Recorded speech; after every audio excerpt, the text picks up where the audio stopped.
Assalamualaikum warahmatullahi wabarakatuh. Perkenalkan, nama saya Muhammad Ilham Hidayat dari Prodi Ilmu Al-Quran dan Tafsir. Pada video kali ini, saya akan membahas mengenai perbandingan tafsir Syiah Imamiyah karya Al-Khumi dan tafsir Majmu' Al-Bayan fi Tafsir Al-Quran karya Al-Tabarsi dan kritik terhadap keduanya. Pembahasan pertama mengenai paradigma Al-Khumi dalam penafsiran Al-Quran. Al-Khumi sangat meyakini bahwa dasar pemikirannya berasal dari fanatisme doktrin Syiah Imamiyah, yakni tauhid, keadilan, nubuwah, ma'ad, dan imam.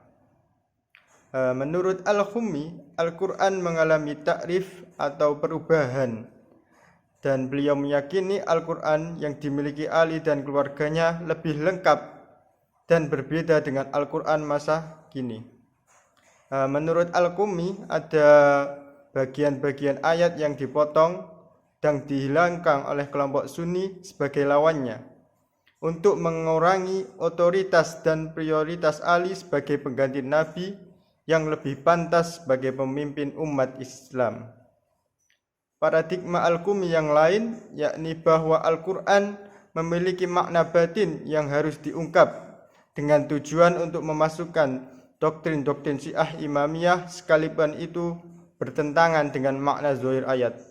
Misalnya, banyak ayat-ayat yang bernada positif lalu disandarkan kepada Ali dan keturunannya, sedangkan ayat yang negatif disandarkan kepada lawan-lawan Ali, khususnya Bani Umayyah dan kawan-kawannya. Yang selanjutnya yakni meyakini paradigma tafsir Al-Khumi meyakini bahwa sumber makna Al-Quran yang benar berasal dari Ahlul Bait Nabi saja dan tidak menerima selainnya. Menurut Al-Khumi, Ahlul Bait Nabi adalah orang-orang yang diyakini tidak sekedar menerima pengajaran langsung dari Nabi, namun juga mewarisi ilmu yang dimiliki oleh Nabi, seolah-olah hanya keturunan dan keluarga dekat Nabi yang diberitahukan ilmunya oleh Allah pada sahabat sedangkan sahabat dan orang lain seperti sama sekali tidak tahu dan tidak mempunyai wewenang dalam menafsirkan Al-Quran. Sedangkan paradigma Al-Tabarsi dalam menafsirkan Al-Quran yakni mengenai doktrin Syiah Imamiyah, beliau tidak meyakini takrif dalam Al-Quran, menekankan aspek batin Al-Quran, meyakini jumlah ayat Al-Quran yakni berjumlah 6.236, inklusif dan moderat. Ya, itulah mengenai paradigma tafsir antara Al-Khumi dan At-Tabarsi.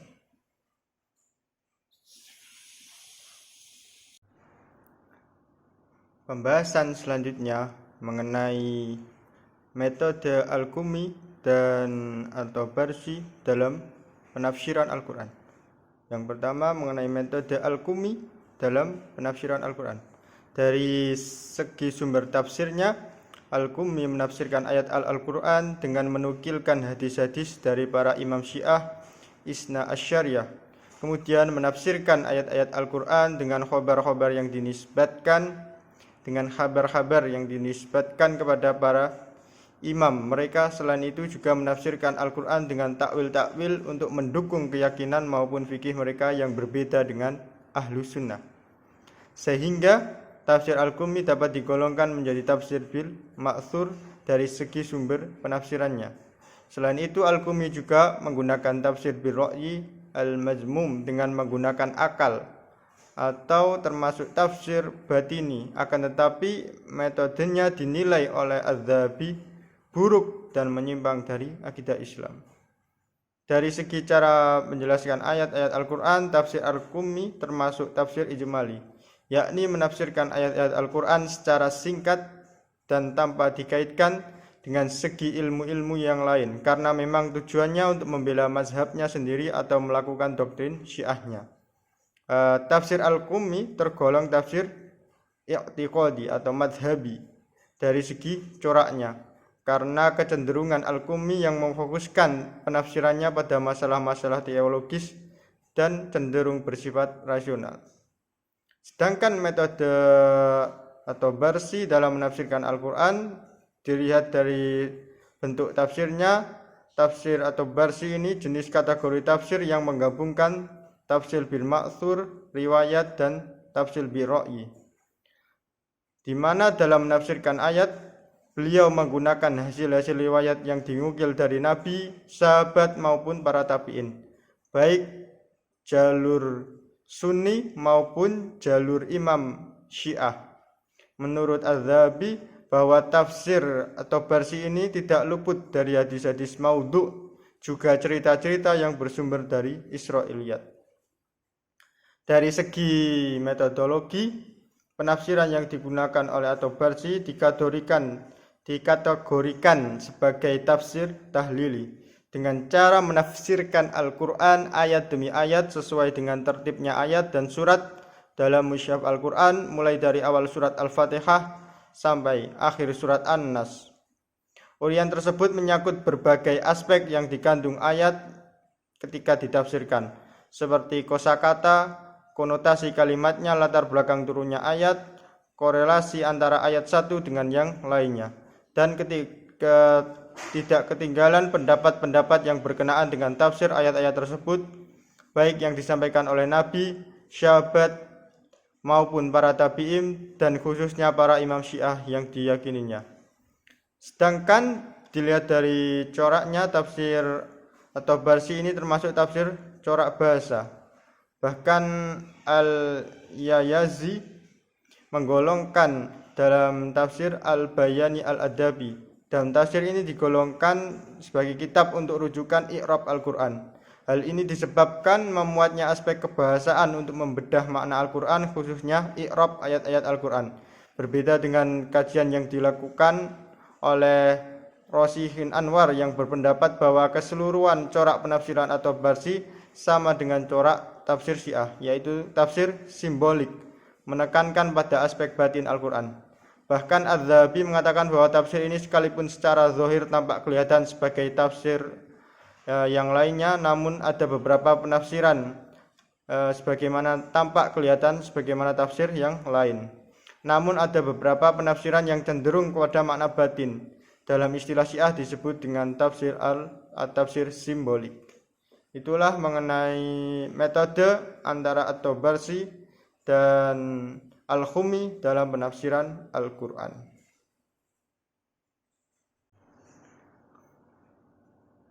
Baik, untuk materi yang terakhir mengenai kritik terhadap Al-Qummi dan At-Tabarsi. Menurut yang pertama, yakni kritik terhadap Al-Qummi. Menurut Tabatabai, Al-Qummi merupakan perawi hadis yang sikoh dan soheh hadisnya. Sedangkan menurut Az-Zahabi, Al-Qummi ini tergolong orang Syiah yang ekstrim. Sedangkan menurut Tabarsi, Al-Qummi ini merupakan perawi besar Syiah, dan muridnya Al-Kulani banyak menukil hadis darinya, sehingga hadisnya banyak tersebar di kalangan Syiah dan memengaruhi pandangan-pandangan kelompok Syiah secara umum. Sedangkan kritik terhadap At-Tabarsi, tafsir At-Tabarsi telah dikomentari oleh para pemikir Islam zaman klasik dan modern, sebagaimana diungkapkan oleh Syekh Muhammad Taqiyyu Al-Qummi, pemuka mazhab Syiah, menyatakan bahwa penulisan kitab At-Tabarsi ini berpikiran moderat. Penulis kitab At-Tabarsi ini berpikiran moderat. Ia berkomitmen dengan keindahan sastra Al-Quran. Ia tidak keras dalam perdebatan, tidak mencela pendapat orang lain, bahkan ia selalu adil, memberikan komentar yang bagus terhadap orang yang pro dan kontra kepadanya. Di samping itu juga ia menjelaskan alasan dan riwayat sanad,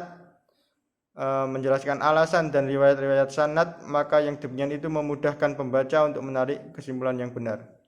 Menurut Az-Zahabi menyatakan bahwa tafsir At-Tabarsi ini merupakan tafsir yang tidak menurut Az-Zahabi menyatakan bahwa At-Tabarsi ini merupakan mufasir yang tidak ekstrim dan tidak pula longgar, dalam penafsirannya tidak terlalu fanatik terhadap mazhab yang berlebihan. Sedangkan menurut Al-Yayazi menyatakan bahwa tafsir At-Tabarsi merupakan karya besar dalam penulisannya. Hal ini menunjukkan bahwa penulisnya memiliki disiplin ilmu dan disiplin keilmuan dan ilmu pengetahuan yang beragam. Kitab ini memiliki metode yang mengindikasikan siapa penulisnya, sehingga mencapai kesempurnaan dalam susunan ayat yang indah. Semua aspek yang dicari dapat ditemukan dalam kitab ini. Ketika berbicara tentang aspek makna lugha dan mufradat, maka akan ditemukan pembahasan dari aspek makna lugha dan mufradat. Ketika berbicara mengenai aspek qiraat, maka akan ditemukan pembahasan dari aspek qiraat. Ketika berbicara tentang asbabun an-nuzul, maka akan ditemukan pembahasan dari aspek asbabun an-nuzul. Ketika berbicara tentang aspek hukum, maka akan ditemukan tentang aspek hukum dan menukil pendapat para fuqaha, menukil pendapat para mufasir di kalangan sahabat.